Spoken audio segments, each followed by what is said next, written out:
já está disponível o livro As Doutrinas do Inferno e Suas Manipulações Dentro das Igrejas. Adquira hoje mesmo. Olá, abençoados! Graça e paz, bem-vindos ao canal da Graça Pura. Me chamo André Pimentel, que bom estar com vocês novamente. Muito obrigado aí a toda essa audiência, não somente aqui no YouTube, como nas redes sociais ao qual nós estamos inseridos. Bom, se vocês aí que ainda não estão inscritos no canal e estão se interessando pelas mensagens aqui do canal, se inscreva agora mesmo. Prontos para avançar nesse conhecimento? Então vamos avançando nesse conhecimento. Vamos, abençoados. Vocês sabem que hoje 99% dos cristãos ao redor do mundo, eles creem que nós somos, eles lá, creem que eles são a última geração que vai estar nesta terra antes da vinda de Jesus e antes do fim do mundo. Por causa daquilo que Jesus disse em Mateus capítulo 24, versículo 34, que diz: "Em verdade vos digo que não passará esta geração até que todas estas coisas aconteçam." Então é um texto bastante conhecido por nós, e a pergunta a ser feita agora é: estariam eles certos? E ainda acontecerá a vinda de Jesus no futuro? Será que eles estão certos? É isso que nós vamos ver nessa mensagem, tá bom? É por isso que eu sempre falo, abençoados? Vem para a graça que eu te explico. Vem para a graça.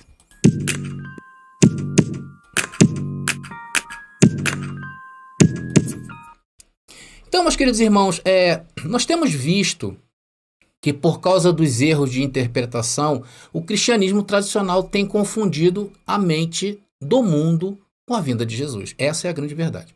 O fato é que quando os discípulos ouviram Jesus falar sobre o acerto de contas que Deus iria fazer com Israel, registrado no Antigo Testamento, diga-se de passagem, porque Mateus capítulo 24, Jesus não tirou nada assim da mente dele ali, não foi um plano ali naquele momento do Sermão da Montanha, é algo que já vinha sendo predito por várias profecias, por vários períodos e por vários profetas. Então, Jesus diz o que aconteceria com aquela geração que está registrada no capítulo 23 de Mateus. Então isso levou aqueles que seguiam a Jesus, os discípulos, aquelas pessoas que eram mais íntimas de Jesus, a perguntar sobre essa vinda do juízo. E vamos ver no versículo 4 de Mateus capítulo 24, essa pergunta sendo feita. Vamos ver, abençoado? Mateus capítulo 24, versículo 4, que era os discípulos de Jesus de Nazaré perguntando quando se daria aquele tempo. Está aí. E estando ele sentado no Monte das Oliveiras, aproximaram-se dele os discípulos, dizendo uns aos outros: "Quando acontecerá isso? E qual será o sinal da sua presença? Quando acontecerá isso, o quê?" O que eu disse em Mateus capítulo 23, que seria o acerto de contas. Se vocês lerem o capítulo 23, é essencial para vocês entenderem o juízo que viria sobre aquela geração. E essa palavra que aparece aí, eu destaquei ela, o sinal da sua presença, em algumas versões diz vinda, o sinal da sua vinda. Então ali está no original em grego, se pronuncia parousia. Então todas as vezes, atenção no que eu vou falar, todas as vezes que vocês verem essa palavra escrita no Novo Testamento, aliada ou ligada à segunda vinda de Cristo, ela quer dizer vinda, presença, uma chegada, advento. Eu vou colocar ela aí, abençoado, para que vocês tenham, para que vocês desfrutem do grego, É interessante, a língua que foi escrito o Novo Testamento. Está ali, a palavra original, em grego, como se escreve, é um substantivo feminino. A transliteração, ou como se lê, é parousia, está ali embaixo. A definição é a presença, ou uma vinda do Filho do homem em glória, com poder e autoridade. O uso dela se faz na presença, uma vinda, uma chegada de vento, especialmente ligado à segunda vinda de Cristo. Então essa palavra aí, tá, abençoado? Ela não é somente uma vinda de alguém que foi. O sentido dela é muito mais profundo. O sentido dela é a vinda do Filho do Homem em glória, com poder e autoridade. E isso tem um sentido todo especial por causa das profecias do Antigo Testamento, porque somente Deus vinha em glória com poder e autoridade para fazer o seu juízo. E em muitas partes da Bíblia nós vemos Deus, o Senhor Deus, sobre as nuvens em glória com poder e autoridade. Isso era um tipo de fala, né? É um tipo de frase muito usada pelos judeus quando se referia a Deus vindo fazer o seu juízo. Porém, como o nosso foco não é esse em si da parousia, o que eu quero falar com vocês nessa mensagem é mostrar que geração é essa de Mateus capítulo 24. E vamos voltar à mensagem em si. Porém, guardem essa informação, isso é importante para vocês. Tá bom? A parousia, saber que isso era falado no Antigo Testamento, saber que Jesus não tirou ali nada de novo, era algo que já vinha sendo profetizado. Então tudo é uma sequência. Tá? Então o fato é que o erro na interpretação da parousia, da vinda, da chegada de Jesus e da geração que Jesus falou no verso 34, fez o mundo mergulhar em erros escatológicos grosseiros.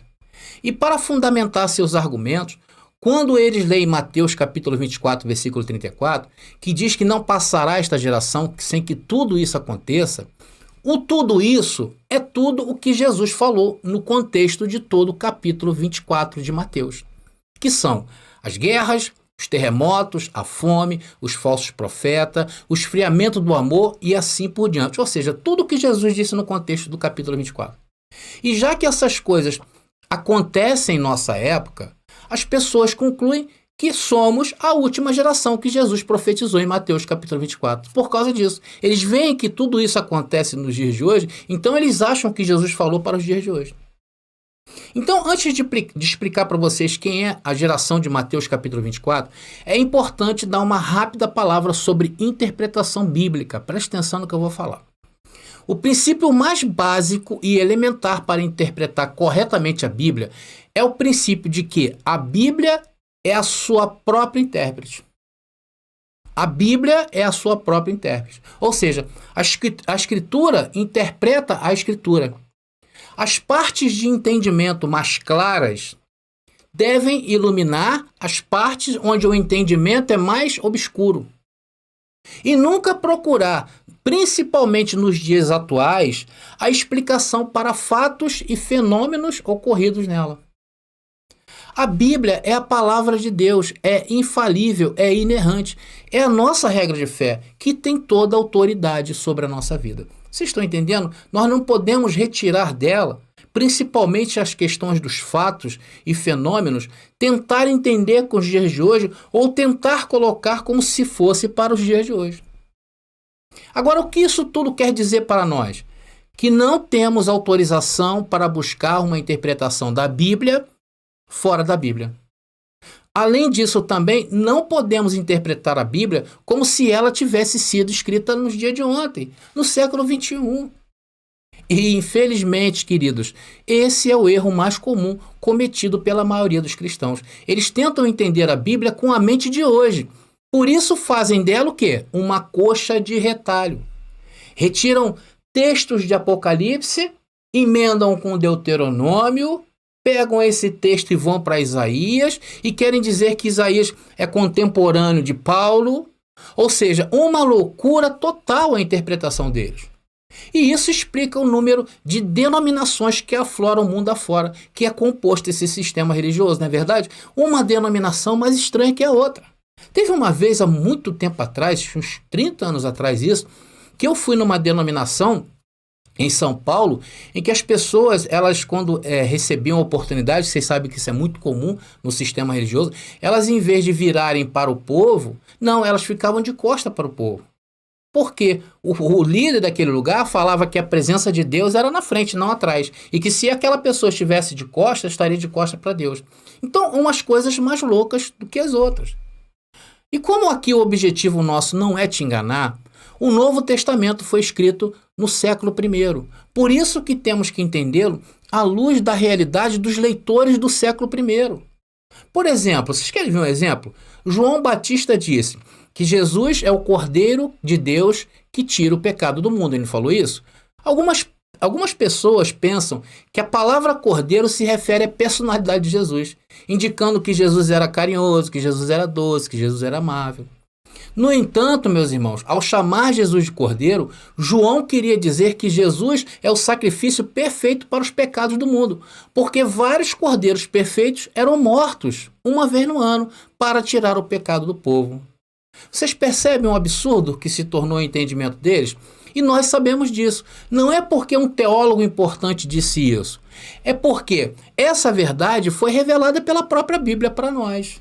E a pergunta que eu te faço é: Jesus tirou ou não tirou o pecado do mundo? Se você quiser saber se Jesus tirou ou não o pecado do mundo, assistam todos os dias às 18 horas. Nós estamos fazendo esse estudo aí sobre o pecado, tá bom? Se você ainda não viu, eu vou deixar para vocês nas descrições aqui dessa mensagem e no primeiro comentário aqui também dessa mensagem fixado lá. Vai lá e veja sobre o pecado. Começamos hoje e vamos até quando der ali o máximo de interpretação ou o máximo de entendimento possível sobre a questão pecado.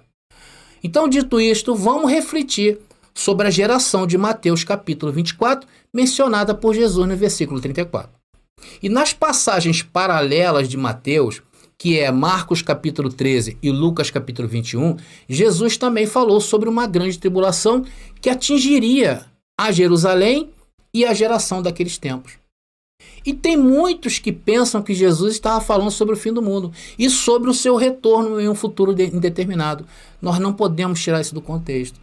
Todavia, quando observamos o texto com atenção, nós descobrimos que Jesus deu uma data aproximada para essa grande tribulação e também a sua parousia. Vamos ver de novo? Mateus capítulo 24, versículo 34? Vamos lá ver, abençoado. Está escrito lá. Em verdade vos digo que não passará esta geração. Notem que está em letra maiúscula, eu destaquei. Até que todas estas coisas aconteçam. Ele disse o quê? Em verdade vos digo que não passará esta geração até que estas coisas aconteçam. Todas estas coisas quais? As dos dias de hoje ou as que ocorreram naqueles dias? Queridos, o texto é muito claro. Tudo aquilo que Jesus profetizou deveria acontecer antes que aquela geração do século I morresse. E qual o tempo que Jesus falou ali? O tempo de uma geração. E qual é o tempo de uma geração judaica dentro da Bíblia? 40 anos. E a palavra tudo do texto engloba, conforme eu falei, todos aqueles sinais preditos por Jesus. Não é verdade? Engloba terremotos, né? A fome, a apostasia e assim por diante. E o que fazem os fiéis à Bíblia? Procuram por fatos históricos daqueles dias que evidenciam isso tudo que Jesus falou. E o que acontece? Encontramos. E no período de uma geração, ou seja, 40 anos. Nós não descontextualizamos o que Jesus falou. Daí encontramos terremotos, eu já coloquei aqui no canal que houve vários terremotos antes do ano 70. Houve fome, eu já relatei aqui. Houve perseguição, houve apostasia.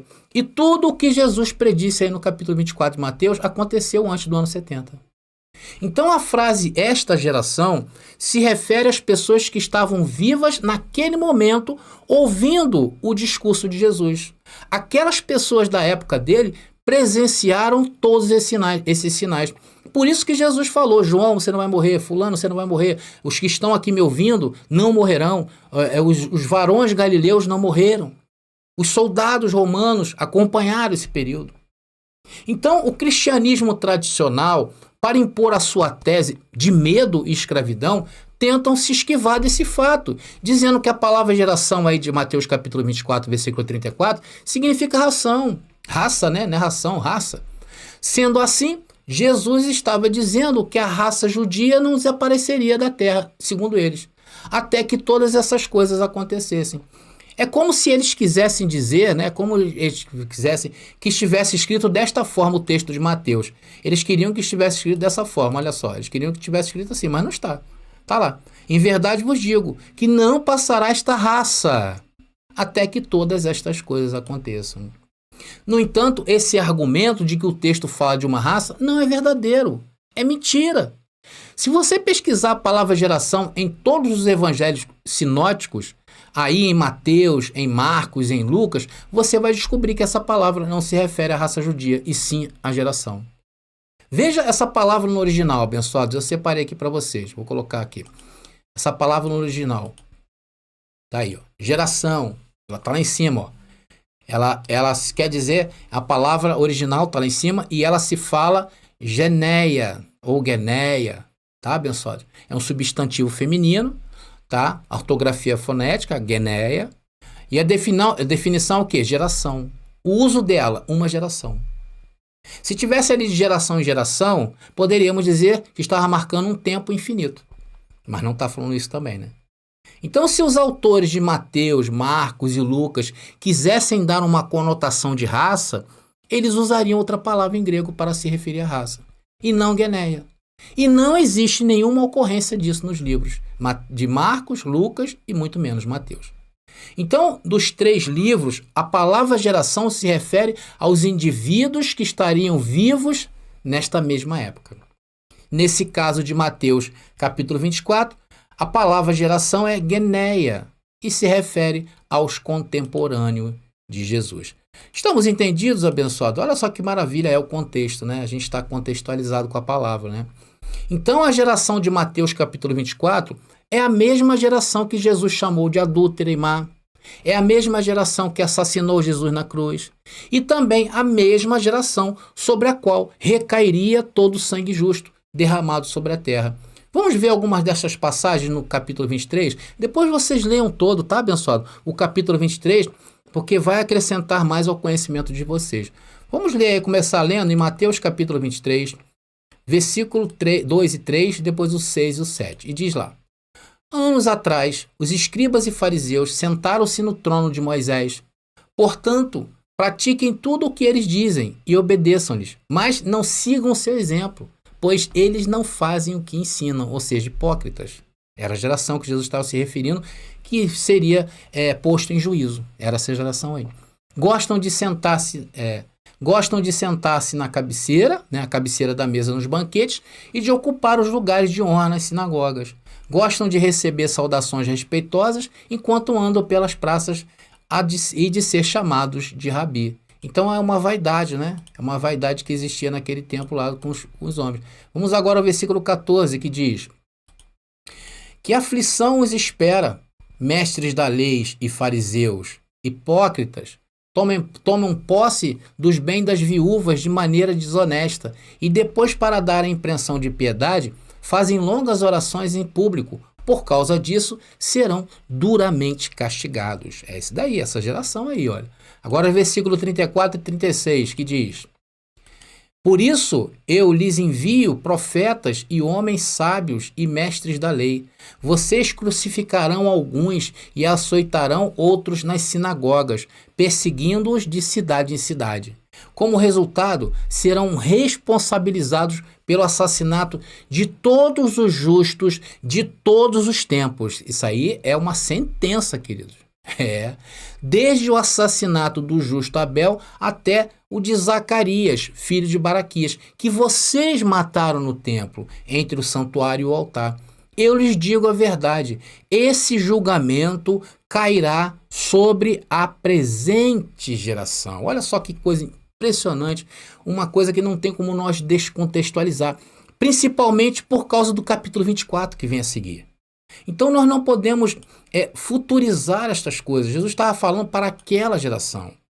Então, amados, nós chegamos à conclusão que a geração de Mateus capítulo 24 não é a nossa geração, essa do século 21, e nenhuma outra geração do futuro. A última geração daqueles dias foi a última antes do acerto de contas de Deus com Israel. E depois desta geração, o mundo se transformou. Não é mais o mundo da lei. Portanto, aquela geração se findou. Hoje é um mundo totalmente novo. Essa é a contextualização fiel da palavra. É a Bíblia pela Bíblia, sem apelações. Nós não tentamos aqui, nessa mensagem, driblar a palavra, aplicando um outro sentido a ela, como o sistema fez, dizendo que Jesus disse que seria uma raça e não uma geração. Será que Jesus se enganou? Ou essa geração cristã aí engana a todos e ainda chamam Jesus de mentiroso? Então que vocês reflitam sobre isso, queridos. Peguem esse texto e estudem. Eu tenho a convicção de que as camas dos seus olhos cairão como caíram as escamas das 24 mil pessoas inscritas nesse canal. Bom, queridos, eu vou ficando por aqui. Graça e paz aí. E até a próxima mensagem. Já está disponível o livro As Doutrinas do Inferno e Suas Manipulações Dentro das Igrejas. Adquira hoje mesmo.